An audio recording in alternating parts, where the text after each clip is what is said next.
Is Cuz going to go towards that? To me, with the Corki, I do think the Jarvan loses a lot of value. There's still decent targets on the enemy team, but if this was a Senna, I think the Jarvan is a no-brainer. Yeah. Because you have a guaranteed way to lock down the enemy AD carry. With the Corki, that's just never going to be the case. And Wukong actually has the reliable backline access, and the team fighting power here on both sides. Scary thing to behold. It is absolutely ridiculous. The true tanks on the top side of the map, you could say that maybe the range is going to be a bit of a problem. That's why Victor has always done decently well into the Rise, and there's not really anything that can challenge what FAKER is going to be able to produce here on the Rift. So that could be a difficulty here for KT, but I'm looking at a whole lot of cohesion here on KT ROLSTER's side, and they have months ago, years ago, eons ago. And that doesn't matter now. What matters now is how well you played today. Let's get onto the Rift.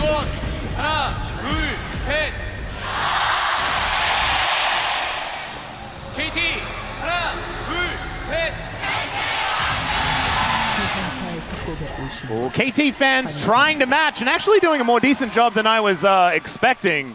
But T1 fans kind of ruling this building right now.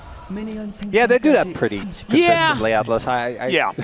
When the planet is your home ground, it's just a difficult thing to match. But KT, they're going to do their best. And of course, KT fans know that when the opposite side has louder fans, it's way better for KT.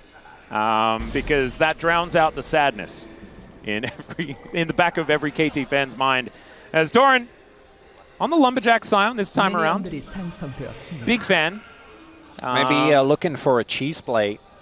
Scion is one of those champions that uniquely gets to have an extended impact level 1, thanks to both how good his Q is, but also his passive. And this is a very deliberate level 1 strategy. We'll see if they fall for it. You can't really do, right? Because you're playing into Scion, so you need to be very respectful. So it might take a while for them to actually figure out that this Scion is missing. Well, there's the knockoff from Doran immediately. Doctom trying to get out of there, but Peter, he is just dead. Carey going to take the long way around as Doctom throws some sticks into him, but that is the value already. And this, it's a tale as old as time. We've seen this Scion play for so many years. Big Fred.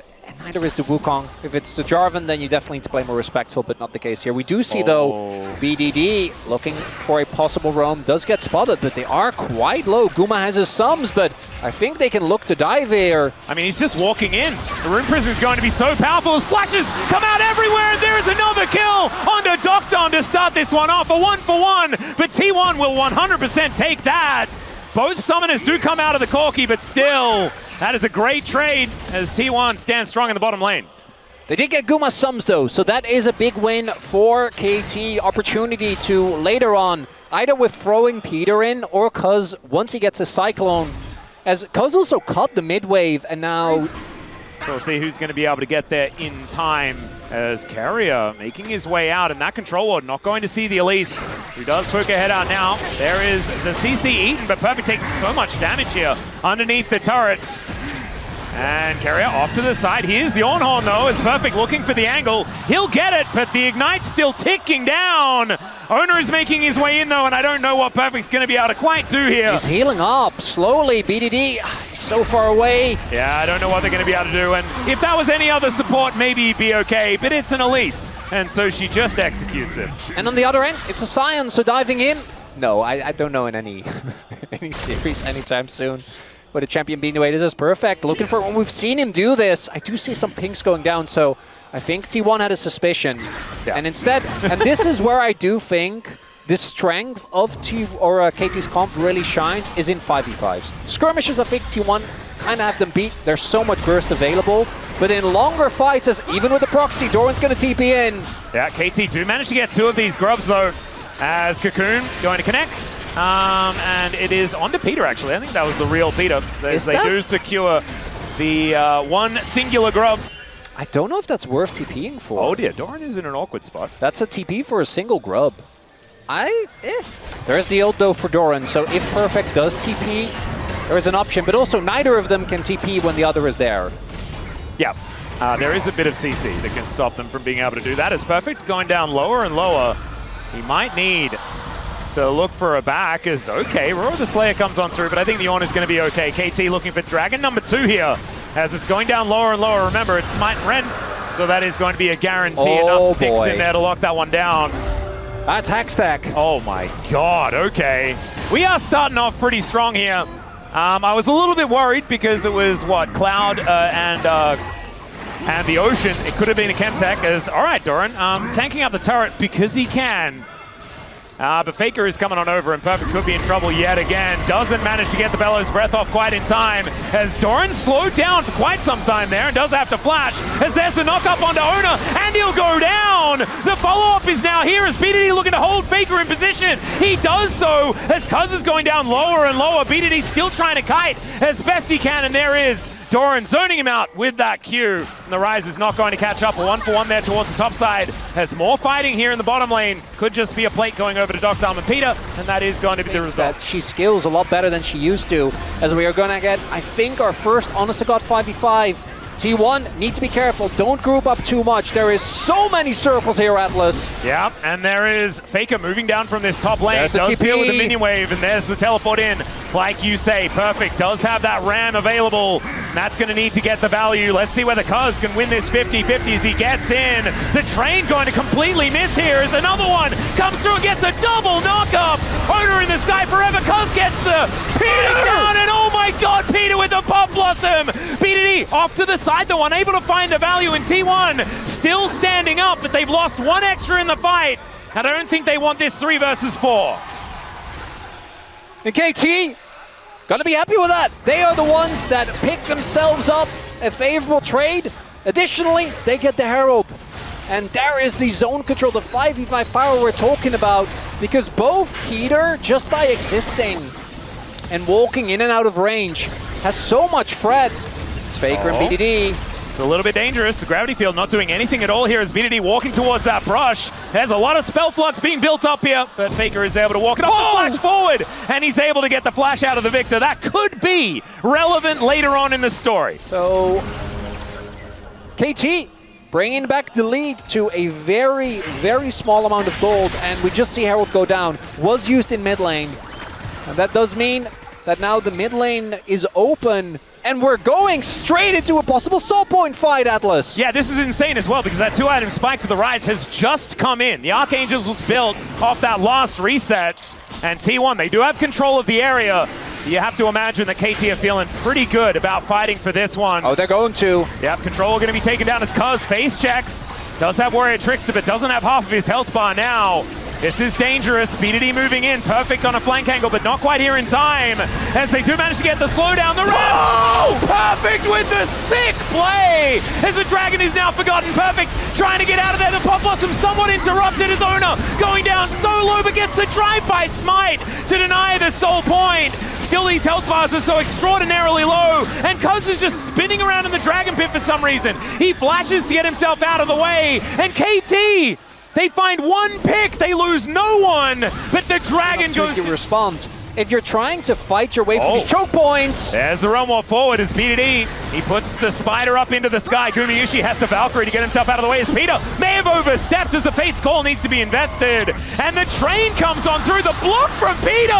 I don't even know whether he needed to do that. It was the clone anyway. They take down Doran. The train is going to set up the onto everyone as KT look to put T1 in the ground. The Arcane Storm doing a fair bit of work there though. And once again, the trade is not actually that bad here for T1 as the 2 damage deal is still left alive.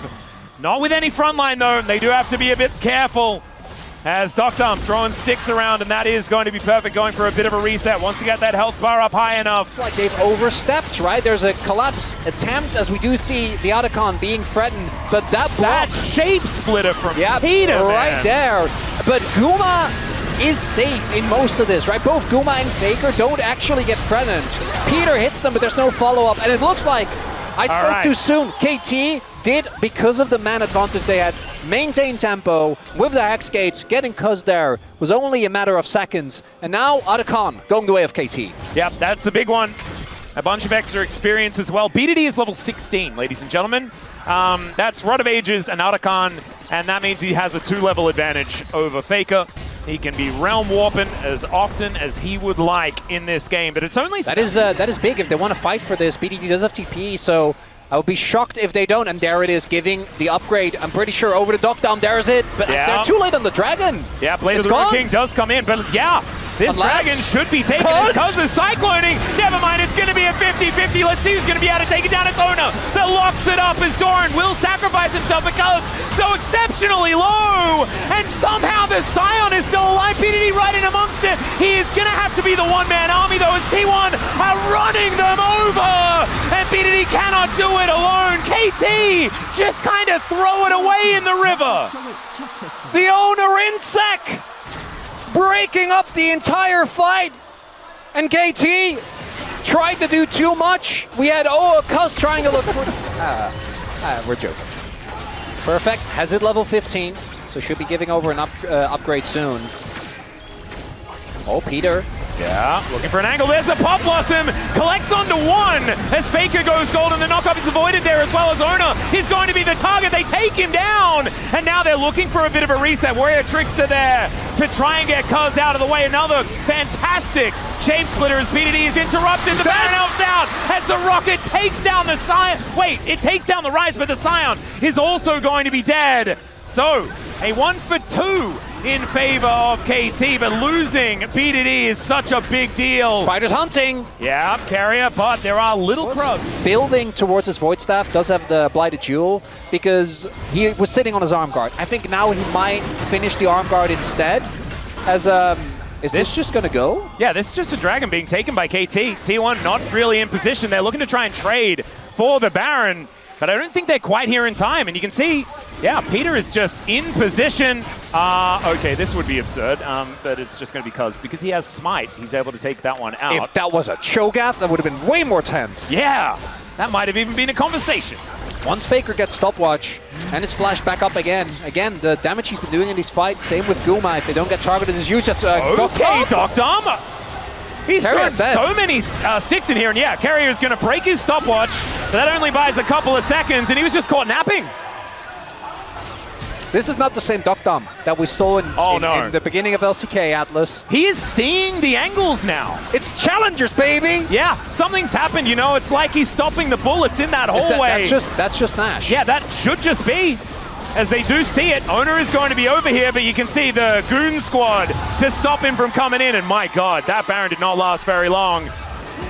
Oh my God, kind of anticlimactic. Not gonna lie to you. The Baron just going over, the Dragon just going over, and KT.